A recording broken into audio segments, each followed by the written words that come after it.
дар мавҷ барномаи иттилоотии хабар.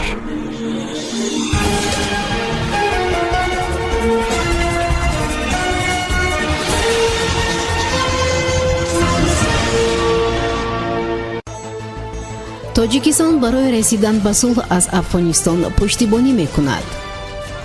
маълум шуд, дар тоҷикистон чанд дарахти ҳазорсола парвариш мешавад.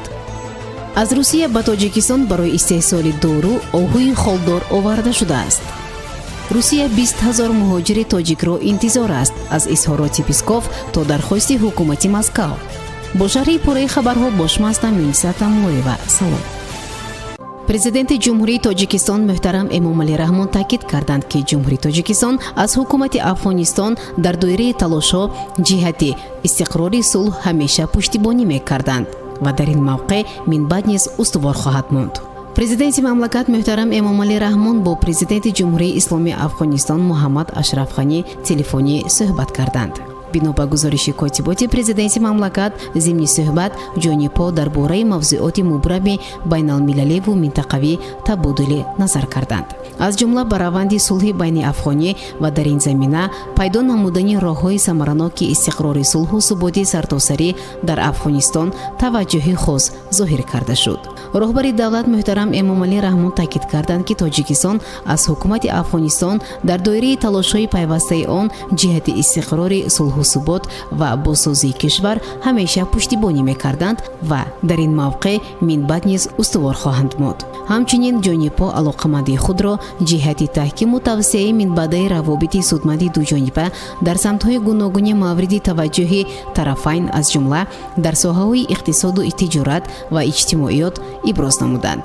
президентҳои ду кишвар дар мавриди масъалаҳои ҳамкорӣ дар соҳаи амният низ табодули афкор намуда, вазъи кунуниро дар сарҳади давлатии Тоҷикистон ва Афғонистон мавриди баррасӣ қарор доданд. дар ин замина кишвардори Тоҷикистон аҳамияти тақвияти шарикии ду кишварро дар мубориза алайҳи хатару таҳдидҳои замони муосир ба хусус терроризм, ифротгароӣ ва қочуқи маводи мухаддир, ҳамчунин таъмини амнияти сарҳадот махсус таъкид карданд.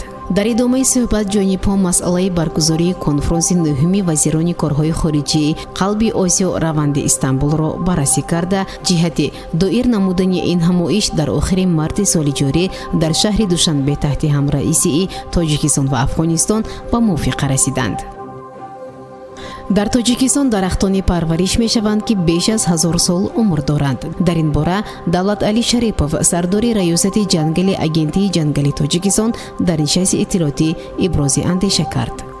ӯ гуфт, яке аз чунин дарахтон чилчинор мебошад ки дар сари Хосор ҷойгир аст. диаметри ин дарахт 3,5 метр буда, он тақрибан 500 сол умр дорад, гуфт Давлат Алӣ Шарипов, сардори раёсати ҷангали агентии ҷангали Тоҷикистон дар нишасти хабарӣ.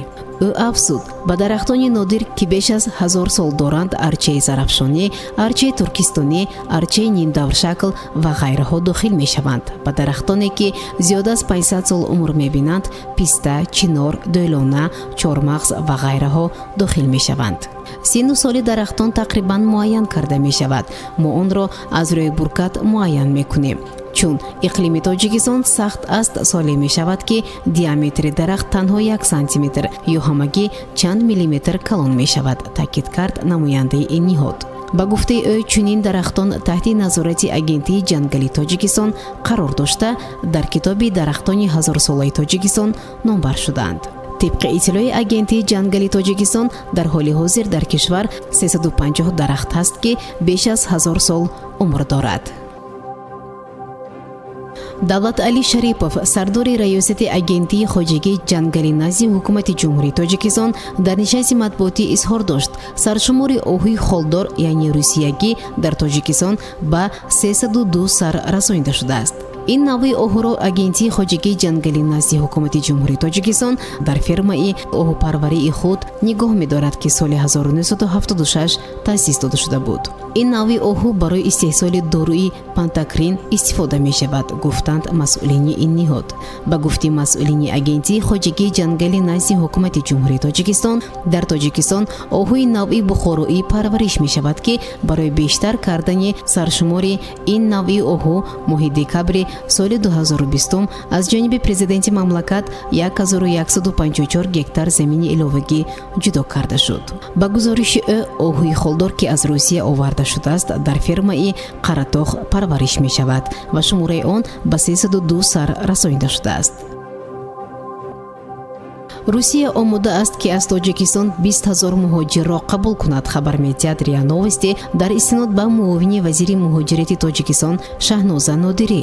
то имрӯз мо аз Русия дархости интиқоли 20 000 муҳоҷирро тариқи истиқдоми созмонӣ пайдо кардем, гуфтааст муовини вазир. дар ҳамин ҳол танҳо ба вилояти Краснодарск 10 000 муҳоҷир барои соҳаи сохтмон дархост карда мешавад. дархост аз Русия ба қувваи корӣ аз Тоҷикистон гуногун аст, аз коргар дар соҳаи сохтмон то бофандагону мутахассисони технологияи хӯрокворӣ, таъкид кардааст Нодирӣ. ба қавли ӯ дархост аз худи кордиҳандагон ба вазорат ва агентии кор дар хориҷа ворид мегарданд. асосан кордиҳандагоне муроҷиат мекунанд ки бо муҳоҷирони мо то замони пандемӣ кор мекарданд, афзудааст муовини вазир. ёдрас мешавем дар охирҳои моҳи январ нахустин гурӯҳи муҳоҷирон аз Тоҷикистон иборат аз 171 нафар вориди Русия шуданд. ҳамаи онҳо пас аз фаро гирифта шудан ба карантин дар сохтмонҳои Иркутск кор хоҳанд кард. интизор меравад ки боз ҳудуди 200 муҳоҷири тоҷик рӯзҳои наздик ба Русия сафар кунанд. ҳамчунин ба гуфтаи Шаҳноза Нодирӣ ҳукумати Москав низ барои кор дар соҳаи хоҷагии манзилию коммуналӣ 1500 нафар дархост кардааст. Нодирӣ гуфт ки вазорати меҳнати Тоҷикистон ният дорад курсҳои омӯзишии муҳоҷирони кории соҳибихтисосро дар заминаи коллеҷҳои техникӣ аз сар гиранд, ки ин масъала ҳангоми кори комиссияи байни ҳукумати Тоҷикистон Русия оид ба ҳамкориҳои тиҷоративу иқтисодӣ дар Москав баррасӣ шуда буд.